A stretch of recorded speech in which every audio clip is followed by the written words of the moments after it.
શરૂ કરી અને અર્જનસિંહ રાજપૂતની આત્માની શાંતિ માટે પ્રાર્થનાઓ કરવામાં આવી. દરેક મંત્ર સાથે ત્યાંનું વાતાવરણ વધુ ગમગીન બનતું જતું હતું.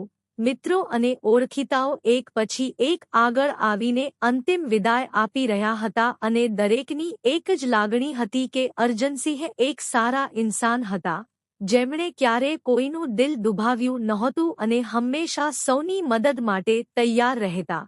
જ્યારે અંતિમ અગ્નિ સંસ્કારનો સમય આવ્યો ત્યારે ત્યાં હાજર દરેકની આંખોમાંથી આંસુ રોકાવા મુશ્કેલ થઈ ગયા. ચિતાને અગ્નિ આપતી ક્ષણે સમગ્ર વાતાવરણમાં એક અજીબ શાંતિ છવાઈ ગઈ હતી. માત્ર મંત્રો અને રડવાની ધીમી અવાજો જ સંભળાઈ રહ્યા હતા. પરિવારજનો એકબીજાને સંભાળવાનો પ્રયાસ કરી રહ્યા હતા, પરંતુ આ દુઃખ એટલું મોટું હતું કે શબ્દોમાં વ્યક્ત કરી શકાય તેમ નહોતું. અંતિમ સંસ્કાર પૂર્ણ થયા બાદ લોકો પરિવાર સાથે શોક વ્યક્ત કરી રહ્યા હતા અને તેમને હિંમત અને ધૈર્ય રાખવાની સલાહ આપી રહ્યા હતા.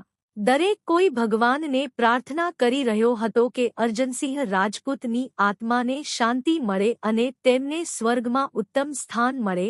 આ ઘટના આપણને ફરી એકવાર એ સત્યની યાદ અપાવે છે કે જીવન અસ્થિર છે અને કોઈને ખબર ન